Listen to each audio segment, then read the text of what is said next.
Happy holidays and Merry Christmas. And of course, a very special greeting to our men and women in uniform who keep us safe at home and around the world every day. While you may not be home for the holidays, please remember that we are incredibly grateful for your service. The holiday season is a special time to reflect and give thanks for all of our blessings, large and small. And it's also a time to reach out and support those in our community, including our great local businesses.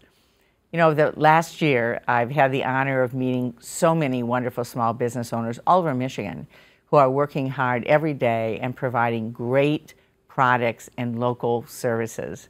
So as you're doing your shopping, please make sure to support your local businesses and buy Pure Michigan Christmas trees and poinsettias and other special holiday gifts. And while we're relaxing and enjoying our time with our family, of course, it's also so important that we reach out to others and do what we can to help them have a special holiday as well. Merry Christmas, Happy New Year. I wish you and your loved ones a wonderful holiday season.